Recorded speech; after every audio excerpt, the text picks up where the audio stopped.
Counting এ কেন শুধু কেন্দ্রীয় সরকারি কর্মীরা, এই প্রশ্ন তুলে মামলা দায়ের করে তৃণমূল কংগ্রেস। হাইকোর্ট মামলা খারিজ করে দেয়, তারপর সুপ্রিম কোর্টে যায় তৃণমূল কংগ্রেস। ইতিমধ্যেই শুনানি শেষ হয়ে গিয়েছে। কমিশনের নির্দেশিকাকেই মান্যতা দিয়েছে সুপ্রিম কোর্ট। সুপ্রিম কোর্টের বিচারপতি জয়মাল্য বাগচি, বিচারপতি PS নরসিংহের সাংবিধানিক বেঞ্চে শুনানি শেষ হয়ে গিয়েছে। এটা অবাক করার মতো বিষয় যে প্রত্যেক আসনেই গোলমাল আছে বলে আশঙ্কা করছে নির্বাচন কমিশন। সুপ্রিম কোর্টের শুনানিতে সওয়াল তৃণমূলের আইনজীবী কপিল সিব্বলের। কর্মচারীরা কেন্দ্রের হোক বা রাজ্যের, এতে কি পার্থক্য হয়? প্রশ্ন সুপ্রিম কোর্টের বিচারপতি PS নরসিংহের। কাদের ভোট গণনায় নিয়োগ করা হবে এটা নির্বাচন কমিশনের অধিকার, মন্তব্য করেন বিচারপতি জয়মাল্য বাগচি।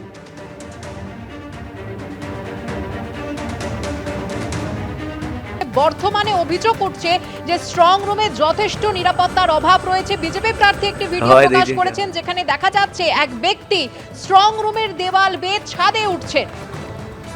সেই ছবি আপনাদের সামনে রেখেছি, যেখানে দড়ি বেয়ে স্ট্রং রুমের ছাদে ওঠার ছবি সামনে এনে বিজেপি প্রার্থী অভিযোগ তুলছেন যে স্ট্রং রুমে যথেষ্ট পরিমাণ নিরাপত্তার অভাব রয়েছে। গণনার ঘরগুলিতে এসি লাগানোর এবং সিসি ক্যামেরা লাগানোর কাজ চলছে। অভিযোগের পর এমনটাই প্রতিক্রিয়া জেলা নির্বাচন দপ্তর। কমল কৃষ্ণ দে আমাদের প্রতিনিধি রয়েছেন এই মুহূর্তে সরাসরি। কমল কৃষ্ণ, ঠিক কি অভিযোগ উঠছে, কি ঘটেছিল? দেখো সুকন্যা, তোমাকে প্রথমেই দেখায় এইটাই হচ্ছে ইউনিভার্সিটি ইনস্টিটিউট অফ টেকনোলজি, এটাই হচ্ছে গণনা কেন্দ্র এবং এখানে স্ট্রং রুম আছে। বর্ধমান উত্তর বিধানসভার যে 5টা বিধানসভা, সেই 5টা বিধানসভার গণনা এখানেই হবে। ভাতার, আউসগ্রাম, গলসি, বর্ধমান উত্তর এবং বর্ধমান দক্ষিণ।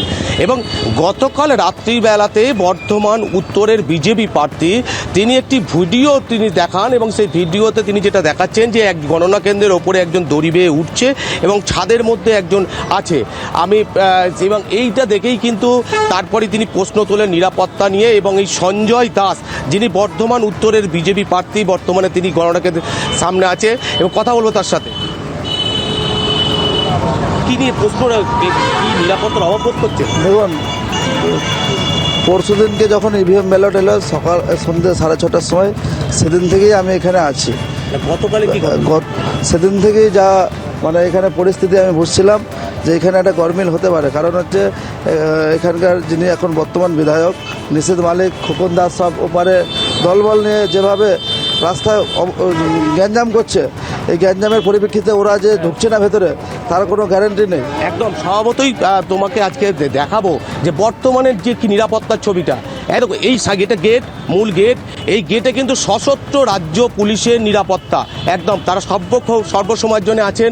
এবং এখান দিয়ে যেই ঢুকতে পারবে তাকে কিন্তু পুরোপুরিভাবে আই কার্ড নিয়ে আসতে হবে এবং সচিত্র পরিচয়পত্র। তারপর এখানে মেটাল ডিটেক্টর বসানো আছে এবং সেখানে তার পরীক্ষা হবে, তারপরে কিন্তু ভেতরে ঢোকার ছাড়পত্র মিলবে। ধন্যবাদ কমল কৃষ্ণ। এবিপি আনন্দ, এগিয়ে থাকে, এগিয়ে রাখে।